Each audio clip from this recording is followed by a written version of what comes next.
Okay, so next little update. I've been busy and forming this monstrosity. So it's really taking shape. I've got the tunnel entrances there just placed for now, and I've weathered them to give the old the soot effect. So I've still got a bit more of the plaster bandage to go on that bit there, but I've formed this. So I'm going to try and make it sort of resemble one of those, that kind of thing. So you can see all around there. And there's the other tunnel entrance there. And then, put these on here to start getting the texture, and then use. I've got the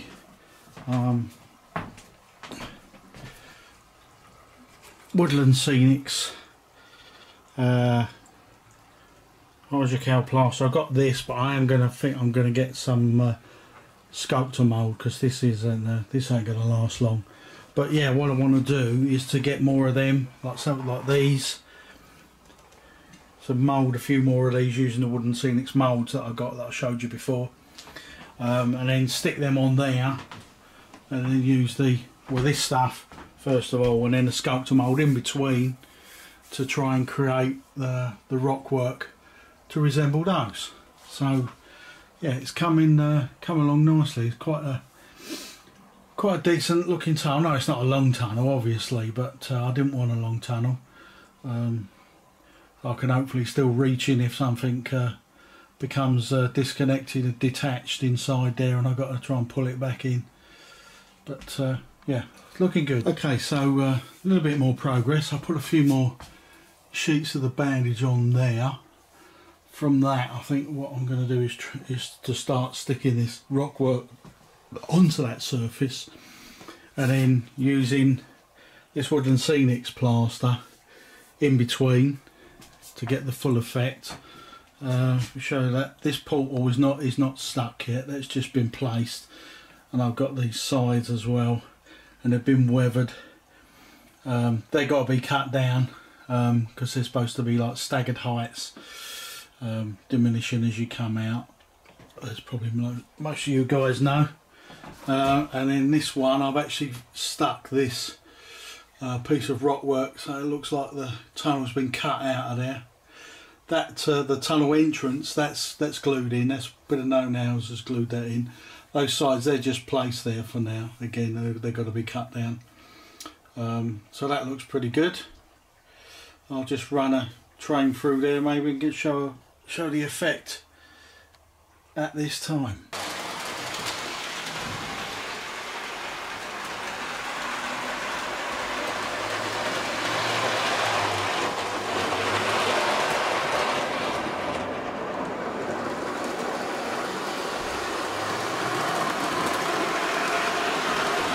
Right, so next bit of update. Starting to get a bit of colour on here.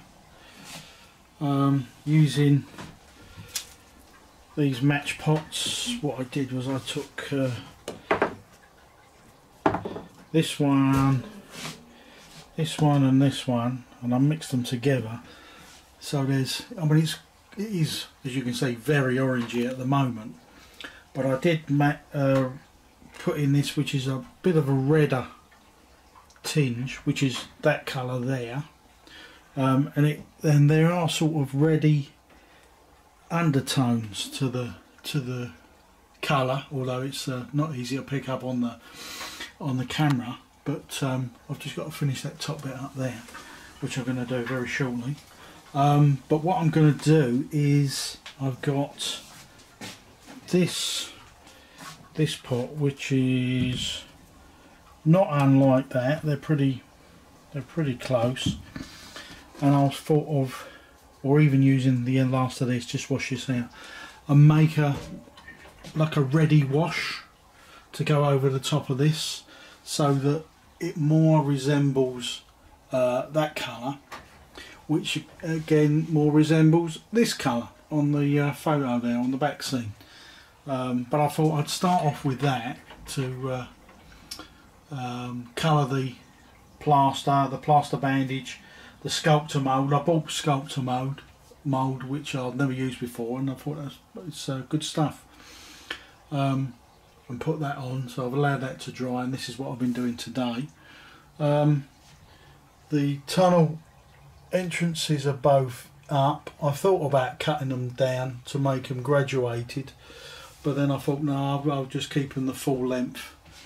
So there's one on each side there, so that will look reasonable, hopefully. So yeah, so that's where I've got to so far. So I'm gonna colour that part there up the top, and then probably tomorrow I'll make up this readier wash and put that over the top. I can tweak it as I go, try and get it not absolutely spot on with the colouring of that back scene, but along those lines, so it kind of looks in keeping with the back scene there. On this side I've got these ones to put up, which will then do the back scene, probably come to about, or I suppose to about here, and then again I'll do the flip of the photograph, print off, and then that can go down, and best part down to that corner there, and that will do that side. So making good progress, quite happy with it, and not bad considering today it's been 30+ degrees outside, and I've been absolutely dripping sweat while I've been painting that. In between going to the dentist and having a root canal and getting my tooth done. But yeah, making good progress. Okay, next update. I've painted it, made up this colour, and as you can see, it's a little bit dark compared to what's on the backdrop. So I've just knocked up this colour, and I'm just putting it on, as you can see there and there, and if you look, I suppose it's not spot on, but it's a lot closer to the backdrop colour. And I will do some different shades of the colour. If you look on that picture there, you can see the sort of the crossed striations in the rock work. Try and recreate some of that on here, but I'm happy with the fact that I've got the colour a bit closer. I mean, it's kind of like a pink, but I mean, that is the colour of the rock work. It's that's how it is. So I'm going to carry on with this, and hopefully it will ever getting closer to what I want it to be. Okay, right, so finished painting that. That's all done, and it's reasonable. I mean, I think that's as close as I'm going to get it, otherwise I'll be forever trying to lighten it, and then all of a sudden, oh, it's too light, and then so. But I will try and do some of the striations that are in the rock formations on the back scene there. See if I'll dabble in doing a few bits on there. But overall, I think the colour is pretty good. I'm much more pleased with that than I was with the first, which was very orangey. I mean, it was a very orangey tint anyway, but I wanted that as like a undercoat sort of thing. And then the second one, which I thought was more like it, once it was all on, it dried off a lot darker. So I added on well, it's not quite white, it's actually called biscuit, but it was a match pot. It was only £1 in home base, so that lightened that shade much better. So that will overall that will do for me.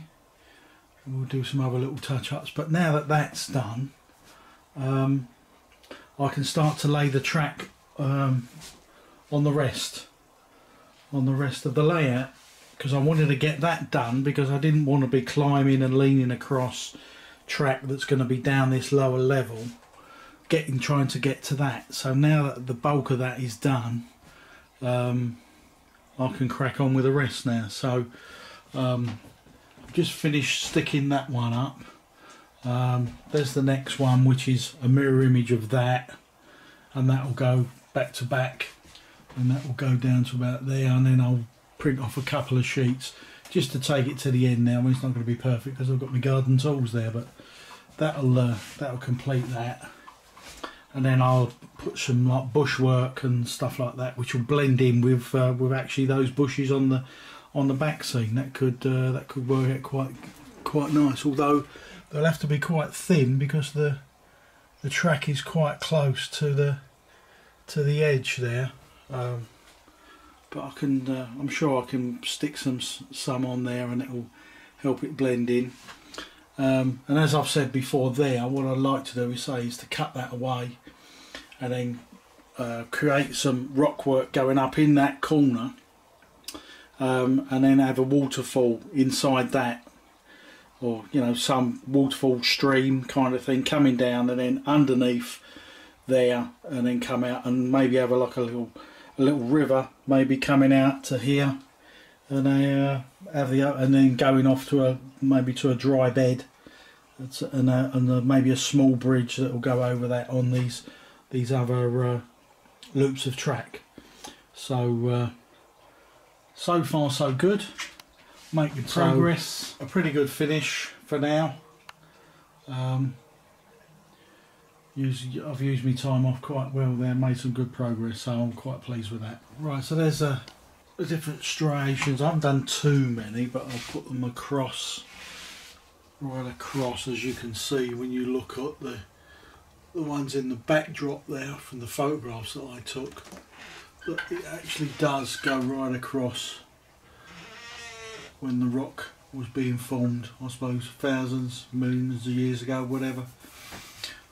So I've done a sort of an approximation of that on the hillside. So oh, that looks reasonable. I can always tweak it later on with more paint, but at the moment I think that'll do for now. Okay, so as I was saying, in this corner I wanted to form a trestle bridge. So as you can see from here, I've cut out some of the scenery to form this. What I did was I made a paper template across the track, and I've cut a piece of MDF to that profile, and that's just placed there at the moment. I've got those weights in there just to get a reasonable level. So I've got to clear that out, not all the way. I'm going to leave some of the polystyrene there, but I've got to form probably, I don't know how many trestles. I've got to look. I've seen some videos on building trestles, so I don't know how many I'm going to have, because it's not the longest of bridges, but I want it to look reasonable. So we'll probably be cutting out a little bit more polystyrene, and then I will recreate the rock work along the sides there, and then going up to a modest level, and then that will create the waterfall for that corner. So I think that will look quite good in there if I can build one that looks reasonably convincing. So there we are for now. We've just got a little bit more of the back seam to go in that corner, which I've printed off. I've just got to cut them and then glue them on, and we'll take it from there. So thanks for watching.